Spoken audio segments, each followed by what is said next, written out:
I'm delighted to announce that the ADHD Women's Wellbeing Podcast has a brand new sponsor, and it is Get Doper. Now, Get Doper is a fantastic supplement that I've been trialing for the past 4 to 6 weeks. And I have to say, I've noticed a really big difference. For any of you who have listened to me for a long time, you know I take supplements. I love them. For me, it's just part of my lifestyle and my wellbeing management.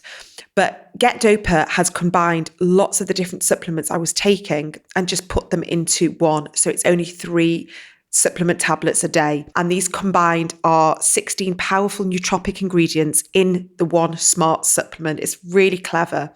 And it's been created by a neurodivergent person. His name is Matt Buff. I've chatted to him and he's so passionate in helping neurodivergent brains thrive, feel regulated, less anxious, more clarity. And I have to say, I have really been surprised by the impact that Get Doper has had on my working day, feeling much more calm. My memory, my energy, my cognition, my focus, my mood has been significantly improved. So I wanted to let you know about the benefits. And something that I do struggle with is sort of memory recall and names and words and things like that. And obviously with the podcast, it's really important. But I've really noticed that I have felt much more supported in this area. And I know that a lot of the 16 different ingredients are fantastic for the brain. Not only do they do all the things I was just telling you about, but they boost the neurotransmitters such as the dopamine, which we know we're deficient in, and that helps support our executive function. It supports our central nervous system, so that helps us with our mood regulation, with our anxiety, with sleep. It improves our digestive health, so it can support our gut-brain axis, again, very important with regards to mood and anxiety. And it aids the formation, growth, and repair of our brain cells. So it's really protecting our brain with powerful antioxidants. If you want to know more about the formula, do head to the website getdoper.com, and you'll also be able to read loads of fantastic reviews. It's not just me that's saying this. Lots of people are saying that they are cutting back on their ADHD medication, or they can be taken alongside their medication, which also is really sort of helping the impact of the medication. And there's also Dr. Rachel Gow, who is part of my ADHD Women's Wellbeing Hormone series. And she is a nutritional neuroscientist and author of Smart Foods for ADHD Brain Health. And she says that Get Doper includes these powerful amino acids, minerals, vitamins, probiotics, alongside the plant-based ingredients. And these ingredients are well known for their ability to improve energy, cognitive function, mood, concentration, and supports memory. So I'm really excited to say that I have a 10% discount for you. If you go to the show notes, there's a clickable link. Click on the link, you'll get that 10% off. And I'll also be sharing some information on social media. And head to their website, getdoper.com, so you can really understand the formula and read lots of these fantastic reviews. Welcome to the ADHD Women's Wellbeing Podcast. I'm Kate Moore-Youssef, and I'm a wellbeing and lifestyle coach, EFT practitioner, mum to 4 kids, and passionate about helping more women to understand and accept their amazing ADHD brains. After speaking to many women just like me, and probably you, I know there is a need for more health and lifestyle support for women newly diagnosed with ADHD. In these conversations, you'll learn from insightful guests, hear new findings, and discover powerful perspectives and lifestyle tools to enable you to live your most fulfilled, calm, and purposeful life wherever you are on your ADHD journey. Here's today's episode. So hi everyone, welcome back to the ADHD Women's Wellbeing Podcast, and I'm so excited today. We have a fantastic guest. We have got singer-songwriter, musician, Marni. Now Cara is fresh off the festival circuit. You've been on tour with the Sugar Babes. You're from London. I absolutely adore your music, especially your latest song, which we're going to talk about, which is called, very simply, ADHD.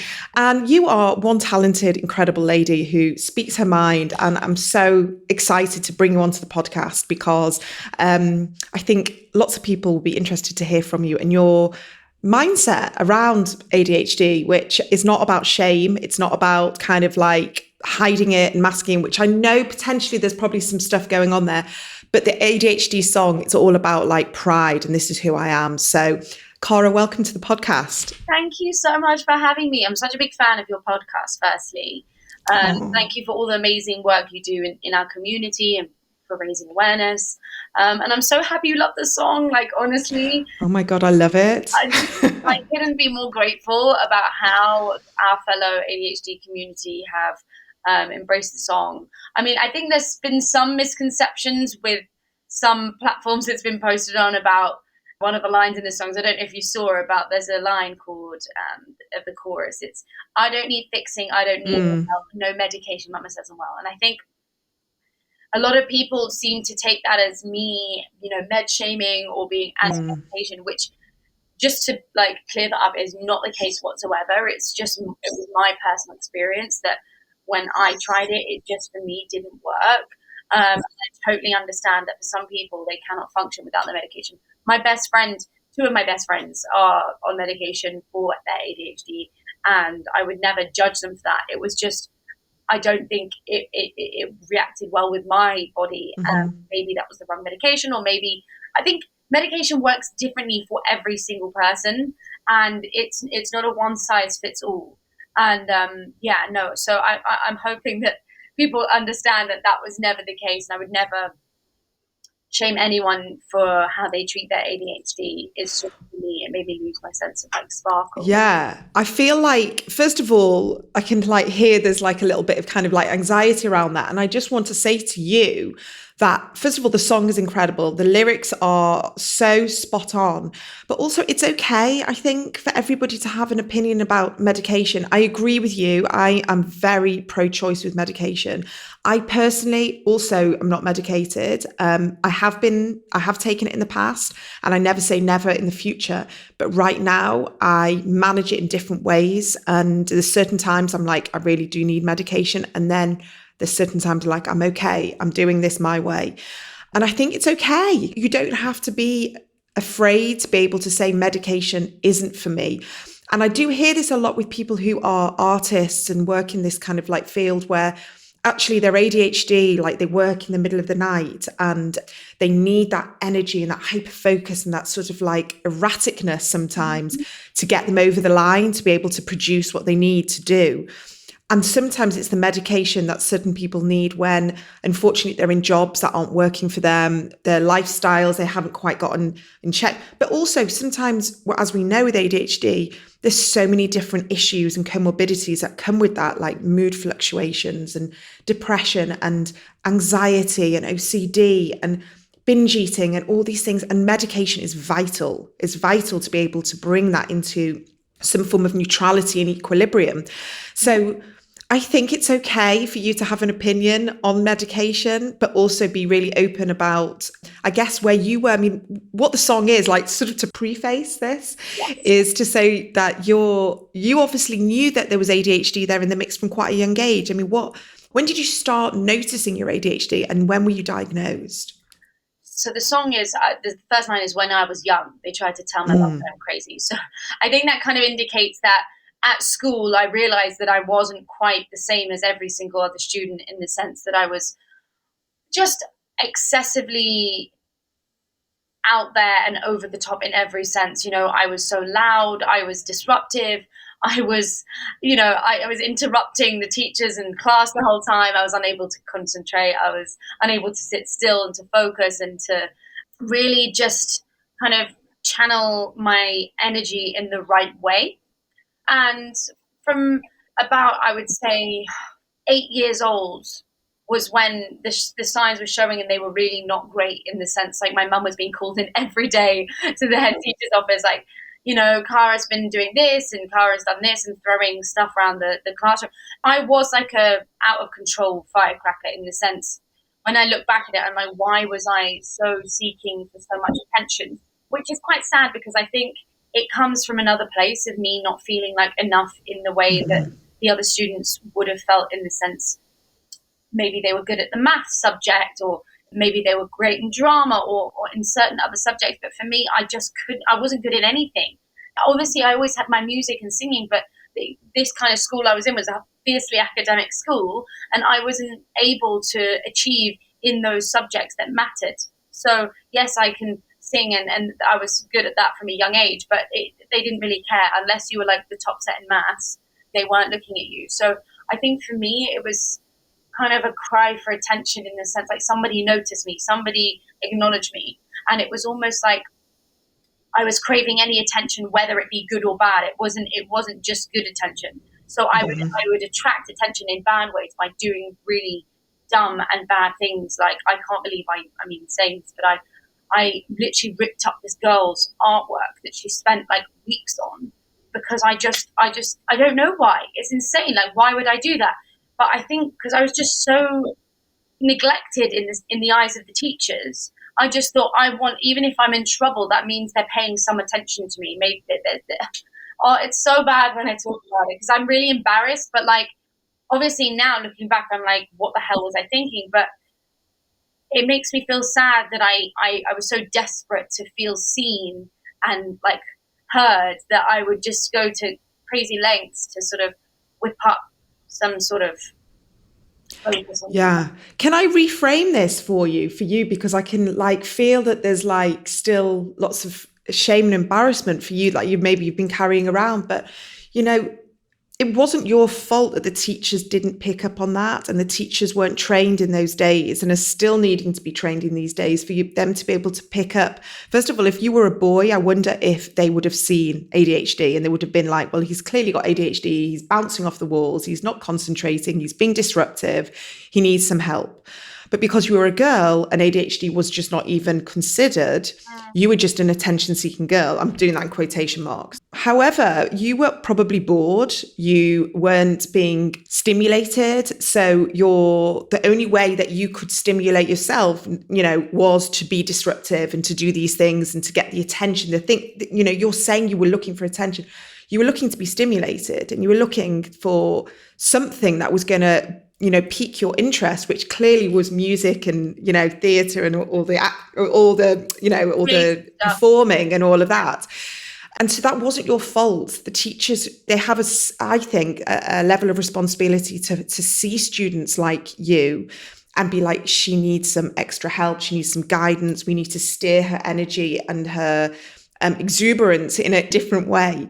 And so for you to carry that shame moving forwards, it wasn't your fault. And I think it's really important that so many of us know this, that so many of us were lost and weren't seen and weren't validated and dismissed and ignored because it just wasn't on the teacher's radar. It just, ADHD in girls just wasn't there. And so I'm interested to know that I saw in your bio that you went to Brit school. Yes. At what point did this talent for singing and music and performing become this almost like a bit of a hyper focus for you, and you suddenly kind of realized this was your raison d'etre, really? Mm-hmm. Firstly, I want to thank you for sort of explaining that to me, because I've not heard it in the way that you've explained it to me about why I was the way I was. And I really do wish that going forward that there's someone there that even just has a slight understanding of what ADHD is. And it's not that we're bad and we're naughty. I feel like there's this naughty child, but actually that child is just someone that wants to feel understood and seen and heard. And that rebel child there's always a reason and a deeper meaning to their actions. And for me, it's because I wasn't being celebrated for who I was. And, I wanted to be the lead role in the play, but because I wasn't in the higher maths set, I wasn't allowed. And that really upset me. That really knocked me. And yeah, I just wanted to say that I really hope with this song that I've been sort of promoting is that it's not about even promoting myself. It's just raising awareness, because it's still, even in schools, a lot of teachers don't understand that not every child learns in the same way. I'm not saying you have to change the whole curriculum, but if there was one teacher that literally just sat me aside for like an hour, even an hour a day, or just was able to give me a bit more time and to pay a bit more focus on me, then I would have done a lot better, and I wouldn't have been asked to leave my school. I got asked to leave the school because I just couldn't hack it, and I felt like I was in a straitjacket in that uniform.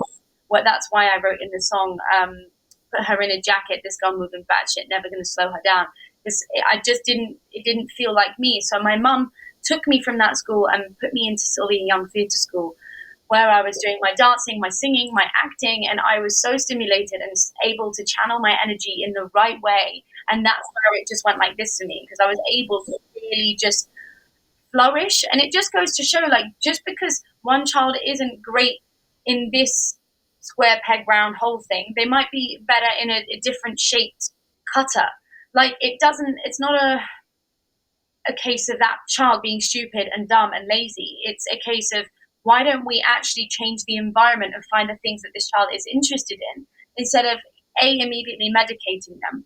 I'm not saying, again, anti-medication. I'm just saying instead of jumping to that as the first route to fixing me, which is what the teachers were saying to my mum, is they were saying constantly, please put her on something because we can't deal with her, which I can understand from their perspective. It's a lot to deal with when you're trying to manage another class. But equally, why didn't you actually have a conversation with my mum and say, do you know what, she's expressing signs, she loves singing, you should enroll her in some singing lessons. Why don't you get her in after school activities with dancing, instead of saying put her on written in? Do you understand? Yeah. There's a wider conversation that needs to be had about the steps we take into actually helping a child with ADHD find their groove. Because when we're able to hyper focus on something we love, it just goes to show with what I'm doing now with my music, and I've made it like my full-time career, that you can do great things. It's not always, negative, can't focus, can't learn. It's just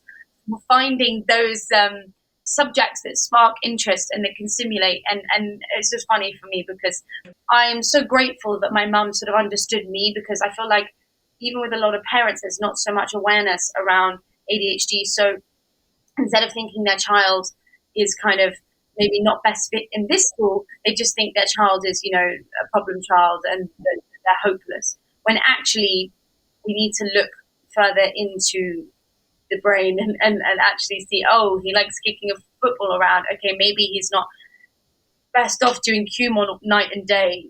Maybe we can do football classes. There's so many things that we can enroll children in today that there's no excuse to just sort of mark your child as useless, because everyone will have something that they like doing. That's not. Oh my God, yeah. There's so many things. So, for example, like a lot of the people in my academic school I was in before, the parents were telling my mum she's completely insane for taking me out, because they wanted all their kids to go to Oxbridge and study and all of this kind of stuff. And my mum said, my daughter's not happy here, and I can see it's getting her. I was coming home every day crying from school. Every single day without fail, I would come home and I would cry my eyes out. And I just was so unhappy that when I went to Sylvia Young and then I went to Brit School after, it was just like a completely different world when you're actually able to be good at something and to get some praise for something that you've achieved, instead of like, you're falling behind in maths, your science scores are, the lowest in the year and all of this stuff. It's so lovely to be able to find that something that you want to hyper focus on, and really, because when we hyper focus on something, it's not like the average person when they focus, we just have this like tunnel vision that will be amazing at anything. Like if I want to achieve anything, I can. That's why I like to talk about ADHD as, yes, it can be a super villain, but it can also be a superpower, in the sense without my ADHD, I wouldn't be able to do so much and be able to give so much energy on stage, and to my performing and to my writing and to all of the things that my industry requires of me. I wouldn't be able to do if I didn't have these kind of traits. There are things that are really positive that it helps me with. So I kind of like to speak about both things, because I feel like ADHD, there's a lot of always negative things attached to it. And it's nice to also talk about the positive traits and superpowers that you feel that you might have. Yeah. I mean, when I'm listening to you, I listened to a podcast recently with Noel Gallagher, and, obviously one of the greatest singer-songwriters of any generation. He's just a genius in my eyes. And he was saying he can't do anything apart from write songs. He can't drive. He's not great at cooking. Obviously he's got kids and stuff, but he just said writing songs is what comes to me. It's almost like a God-given talent that songs just appear, and he's like a prolific songwriter, and he just writes every single day. But we would never turn around and go, well, you can't do this and you can't do that. Like he's channeled his talents, his hyperfocus, his interest, and he's made it, into something fantastic. So instead of, berating ourselves for having these, hyper focuses and these fixations that we are, clearly good at, it's like, well, let's celebrate it and let's really focus and niche down on that. And I just think when we're parenting kids, listen, you're, I hate to say it, 20 years younger than me. I'm 43 and I've got kids who are like older, and I'm looking at them, I'm thinking all I want for them, maybe 15 years ago I would have been like, oh, I just want them to go to university and get a good job and like have security. And now I genuinely just want them to follow their path that makes them feel happy and confident, and they know they're fulfilling their own potential in whatever that is. Like if that is cooking, if that's building houses, if that's gardening, like I don't care, because when we get into that flow, when we finally realize what we're good at and stop berating ourselves for all the stuff that we can't do, that's where we see the success. That's why we see so many people who are successful with ADHD, because they've accepted who they are.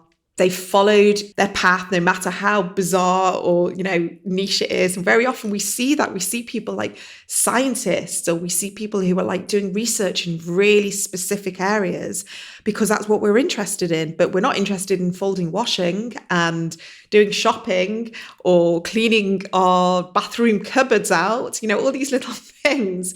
So it's just, really inspiring to hear you, who is almost like a generation younger, to have that kind of awareness, and for you to be able to use your voice, your singing voice, but also your social media platform to encourage other people to know that it's okay to follow their path. And I've seen you perform, I've watched videos. I mean, I want to talk about the song ADHD, because was that like a big deal for you to write that? Was that a big deal for you to be like, right, I'm going to promote this. I'm going to almost be like an activist on social media. And also, we hear a lot about people being diagnosed online, social media, kind of like watching a TikTok video and almost people saying, oh, TikTok's just kind of diagnosing everyone with ADHD right, at the moment.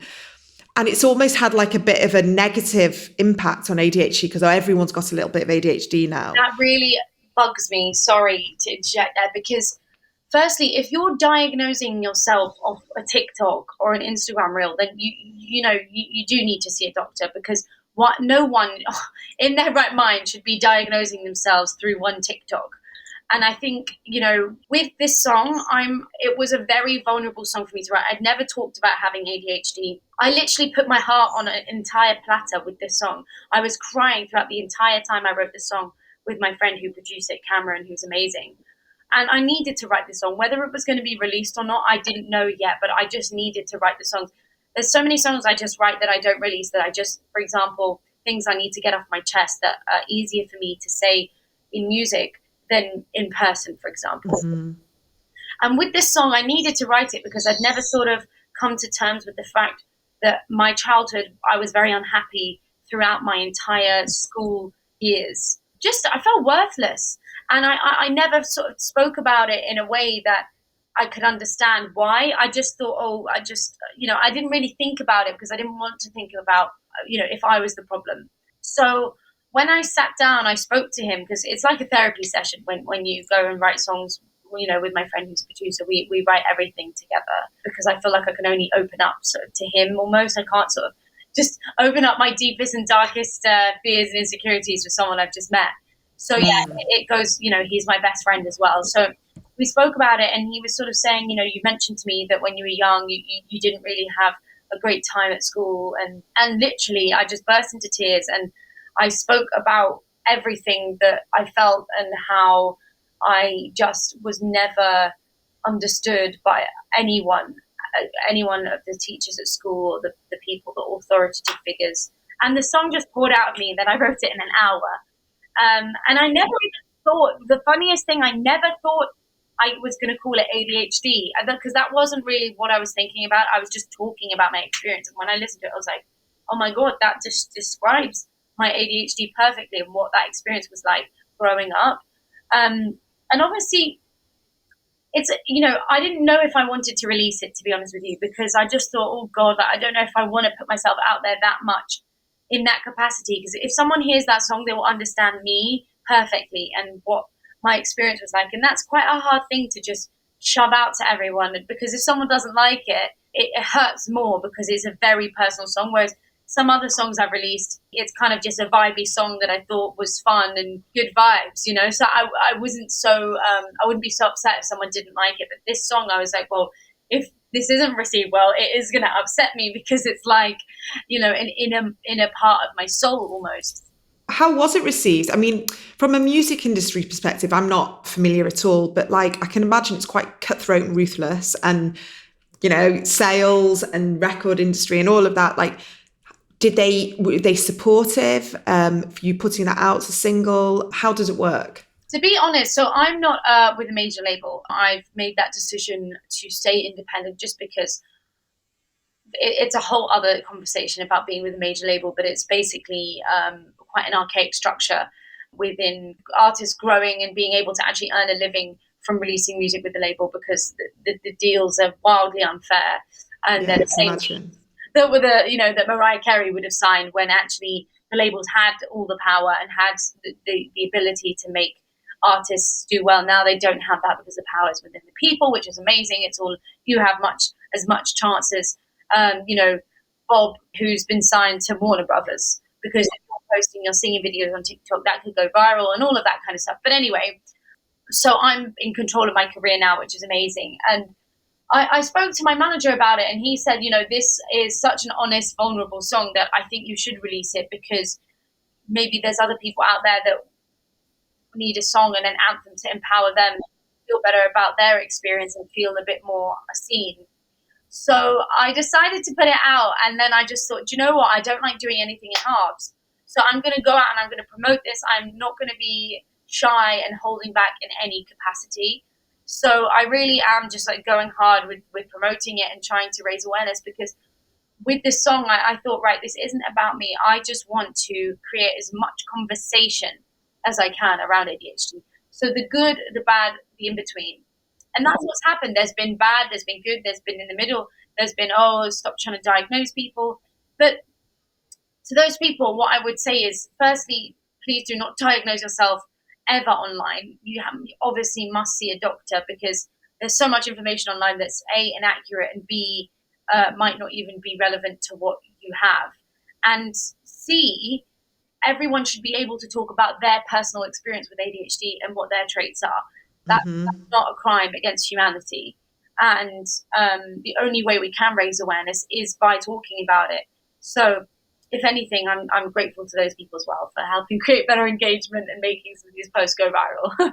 Yeah, I mean, you mentioned the word anthem, and I do believe like it's so well articulated, and like you say, you know, everyone's got a personal experience with ADHD, and our traits look different, and that's another reason why it's been first so hard to diagnose, especially in girls and women, but also because it's a spectrum. So some people are really, really debilitated by it, and it's just, you know, life is incredibly challenging. And for other people, it's an inconvenience, it's an annoyance, it rears its head in different ways at different times of the month, but it's relatively manageable for some people. And so when people don't understand it, and people are just kind of like, well, you seem to be fine, and your house seems to be tidy, and you look showered and together, well, it can't be that bad. And it's like, no. Or, you know, even yesterday I was at the optician and I was getting my eyes tested, and he said, oh, what do you do for a living? And I'm like, oh God, here we go again. And I kind of sometimes just go, oh, I'm a coach. And, oh, what do you coach? And then I come, well, I can't really hold back. So I talk about it, and he's like, really? Like, what do you mean ADHD in women? And like, this is an optician who was in his sort of late 20s, and he, bless him, he was actually very interested and curious, asked lots of questions. Right. But he just didn't understand. He didn't know. He goes, well, I wouldn't have put you down as ADHD. And I said, well, why? He goes, well, you just don't look like someone with ADHD.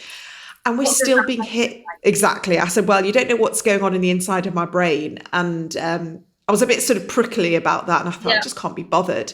But it's that constant stigma, that pushback. You know, we wouldn't get that with someone who said, listen, I'm bipolar, you know, I'm depressed, and I've got, you know, debilitating anxiety. Like, people still, you know, people have empathy, people have sympathy. You know, if we say we've been on antidepressants, and people, you know, that conversation sort of being understood in mainstream culture now, whereas ADHD was still battling with this stigma, this taboo, and it's to do with medication. It's to do with how ADHD has been presented outwardly, you know, from the 80s to the 90s, to the Ritalin kids, to the boys, and we're, unfortunately, as women and girls, we're still shouldering all of this. You know, even my kids, my daughters, who I thought would be a bit more kind of out there and proud, and like, you know, they're there, and it's this new generation. And there's still that taboo, that stigma. Oh, don't talk about it. I haven't got ADHD. And I don't tell my teacher, don't want you to go into school. I'm like, sweetheart, you've been diagnosed. The SEND department knows about you. You're entitled to get this extra help and this extra time.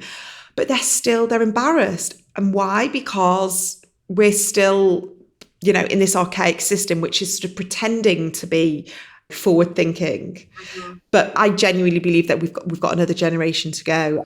But you being out there and talking about it is ahead, you know, spearheading this, as helping push, hopefully, a bit further.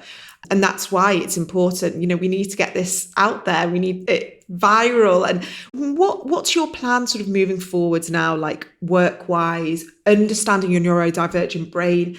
And also, I wanted to ask you, you know, you just told me about your summer. You said you were supporting the Sugar Babes. You've been bouncing around doing all these incredible festivals.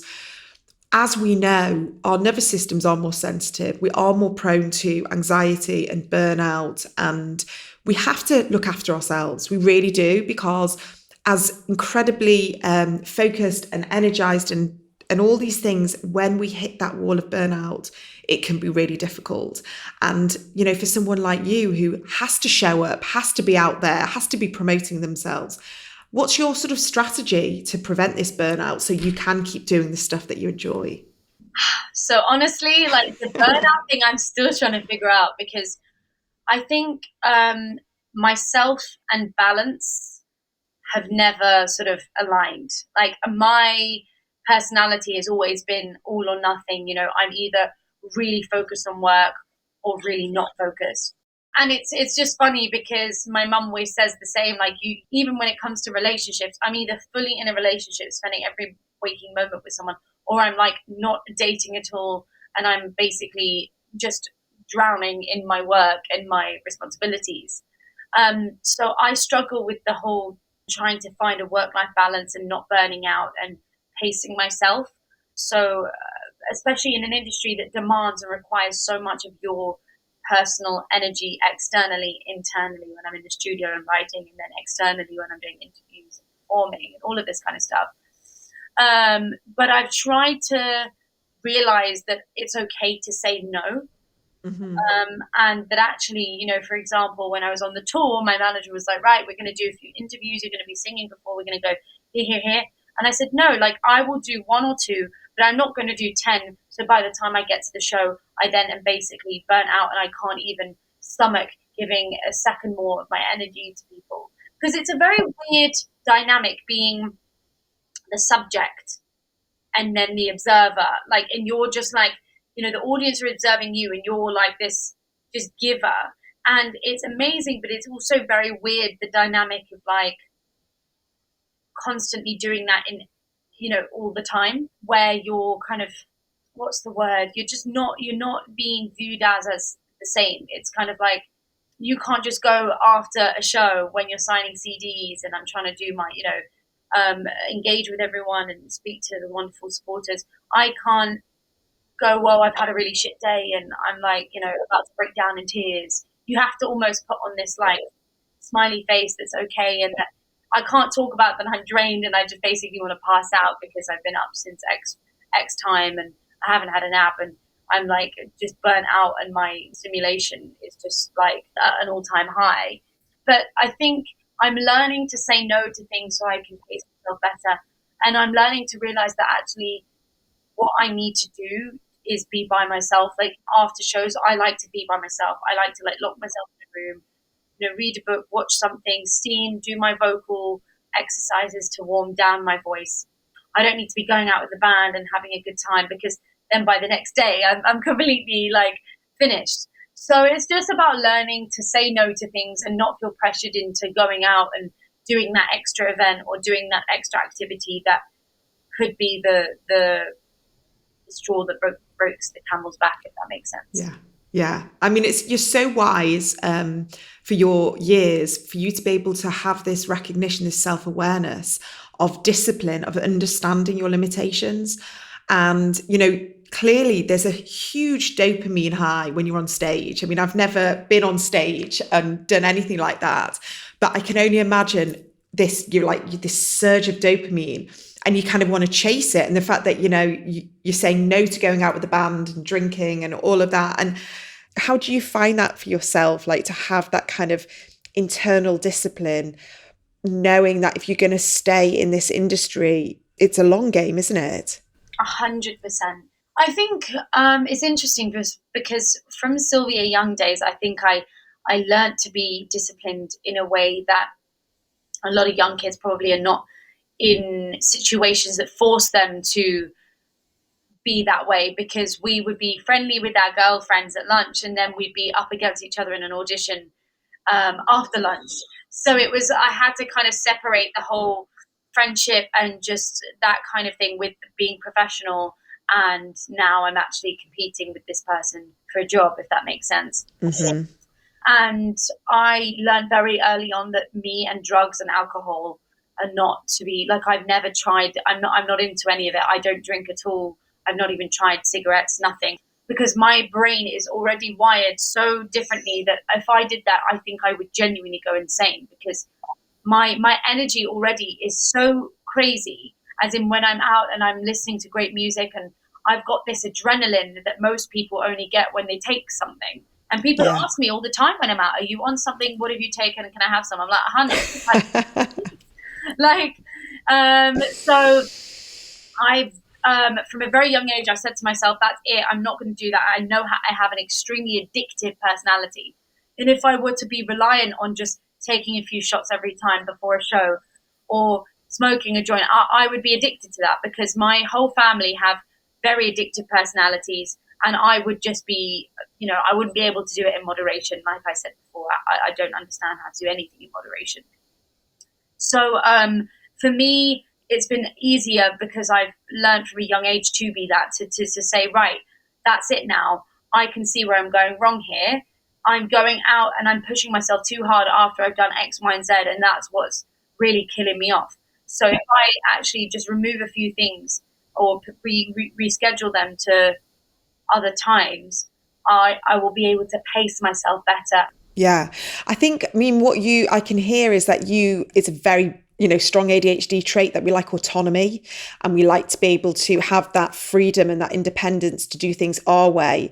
And from what I know about the music industry, management companies, record labels, they try and dominate an artist, and maybe the artists that have been more sensitive and have been more, prone to addictive behaviors and having to be that, to do loads of shows in 1 week when really that is not going to be good for their health and their mental health.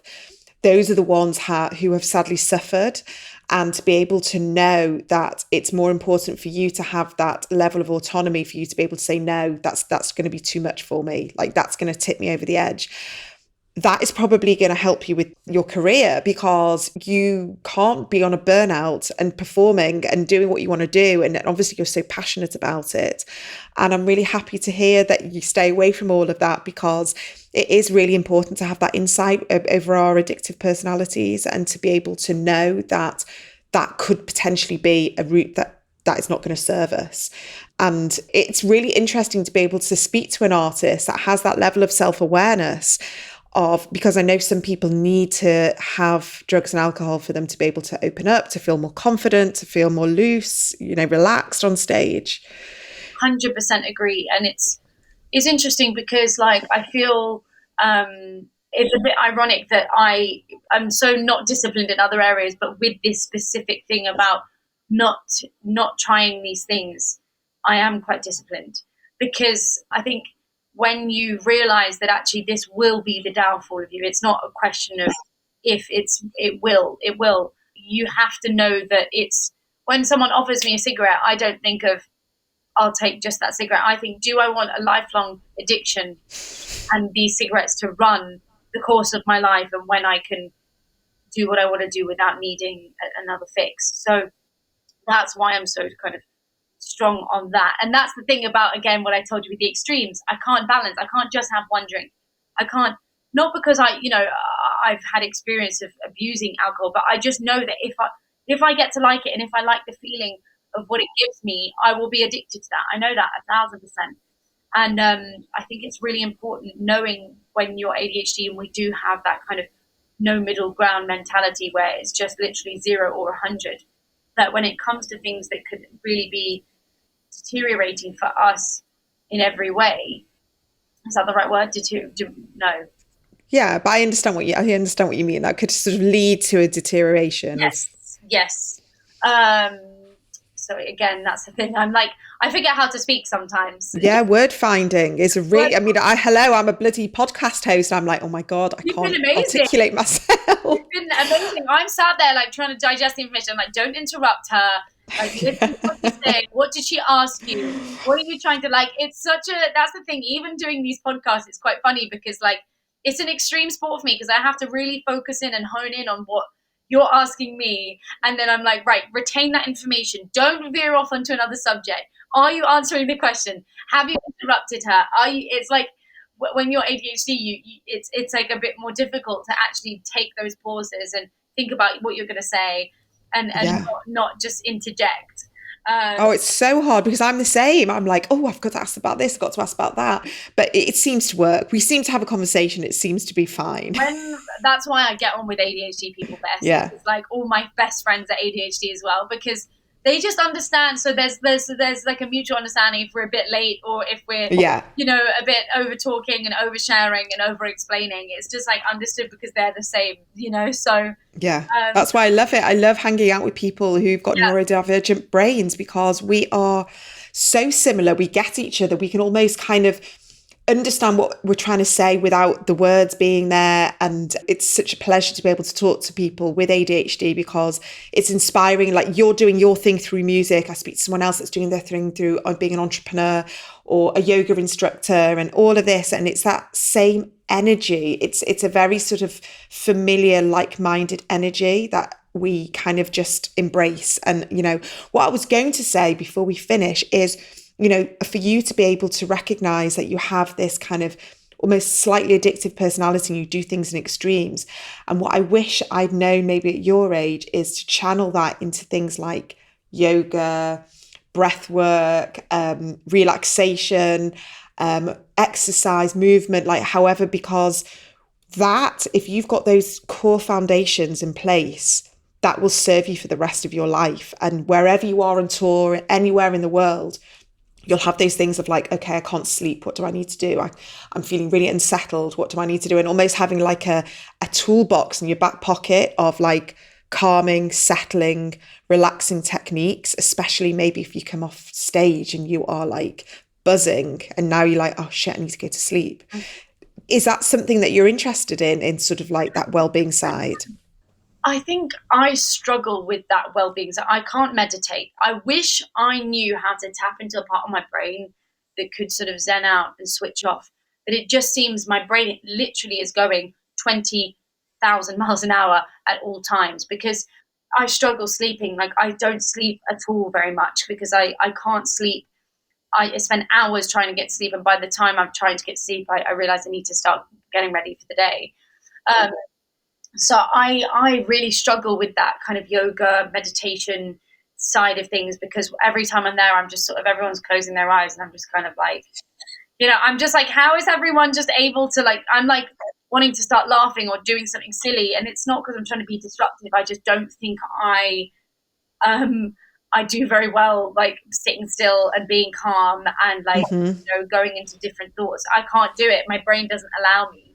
I will try again, but I'm starting to lose the will to live with the meditation thing because I just can't. Yeah, I don't meditate. I don't meditate for that reason, but I do other things which help me calm my brain. And so don't think that just because you can't meditate, which is why, EFT, like tapping is really good because you're being kind of active, but you're calming like the nervous system and the amygdala in the brain, which is telling you, you've got to do this, you've got to do that, like be on high alert.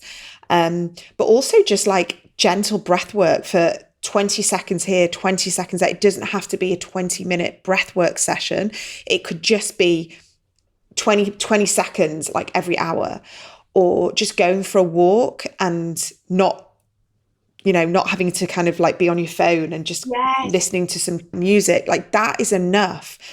But we're told again in this society, meditate, you've got to meditate. And if you don't meditate, then, that's it. Or, you've got to lie, at yoga at the end, the shavasana, and everyone's kind of like snoring. And I'm looking around going, why is everyone asleep? And I'm just kind of like thinking but it's the way you do it in your way. And if you'll find the ways. And I guess, without meaning to sound patronizing, but when I was 23, I probably didn't know any of this as well.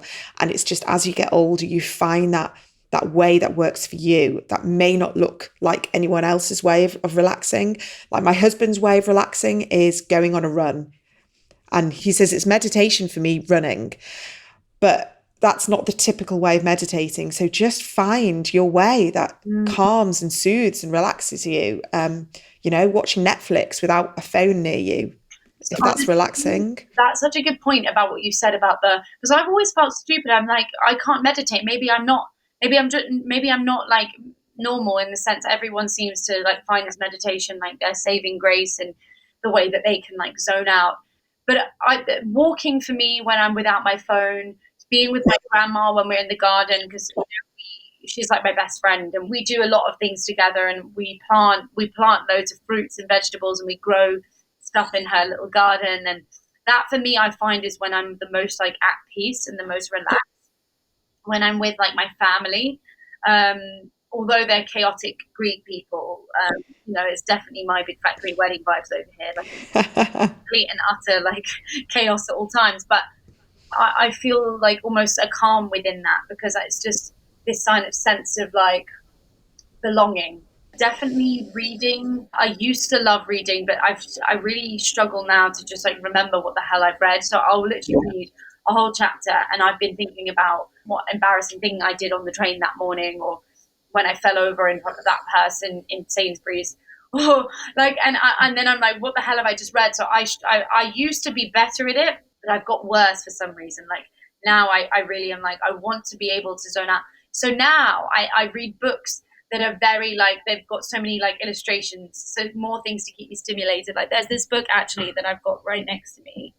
That's a great example of if you need like more things to stimulate you. This is called What a Time to Be Alone by a girl called Chidera Egu, who's actually one of my good friends.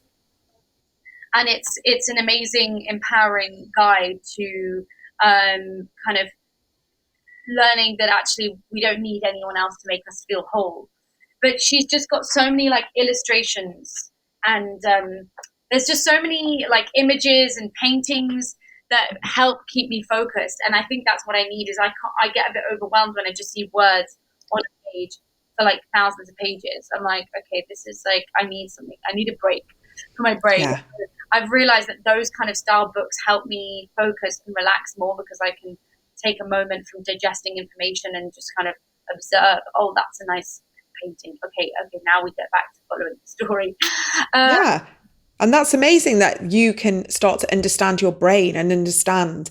And there's no surprise that you're talking about like being with your grandma, being outside in nature, planting, anything like that to do with connection, to do with nature, to do with decompressing, to removing, technology, anything like that.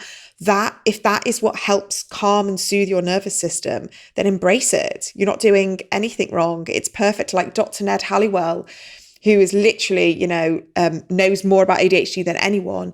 He always says that the power of connection is one of the greatest things for ADHD. And if we have that, we have people that understand us and love us no matter what, and there's connection there, that can be one of the greatest assets for ADHD. It's when we aren't understood and we're not seen for who we are.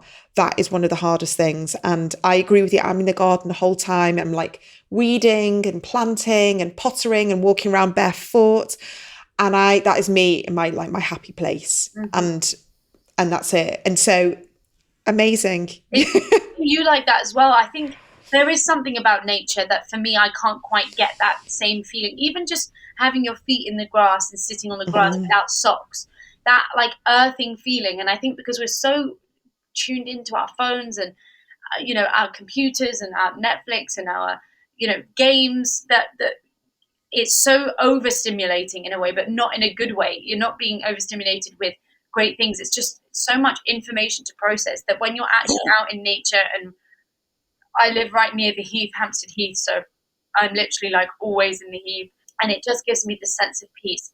Yes, I'm not sat there still, but like just having a lie down in the middle of the grass, or like, just being at my grandma's house, planting, speaking to her. Absolutely. Listen, you're wise beyond your years, and I can't wait for people to hear your song if they've not heard it before.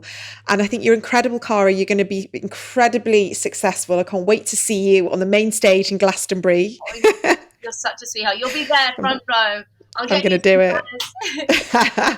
I feel, You're absolutely gorgeous inside and out, and incredibly talented. And I really want people to go and check you out, because it's so refreshing to see someone of your age with the insights and the self-awareness that you've got. And I believe that you will be helping and modeling to lots of other young girls who've got neurodivergence in some way, who want to be able to be there and not be embarrassed and ashamed, and really step into who they are. So thank you so, so much for being on the podcast. You're such a sweetheart. It's been such a pleasure. Thank you so much for this conversation. You can send me the invoice bill for the therapy. I feel like these are like therapy, because it's not often you can speak to someone in this depth about of everything that you go through, because not everyone sort of understands. So thank you for allowing me the space and giving me the space to talk about it. And you're amazing at what you do, and keep doing what you're doing. And I'm such a big fan of talking about how we feel and creating this conversation, because the more of this, the better. I really hope you enjoyed this week's episode. If you did and it resonated with you, I would absolutely love it if you could share on your platforms, or maybe leave a review and a rating wherever you listen to your podcasts. And please do check out my website, adhdwomenswellbeing.co.uk, for lots of free resources and paid for workshops. I'm uploading new things all the time, and I would absolutely love to see you there. Take care, and see you for the next episode.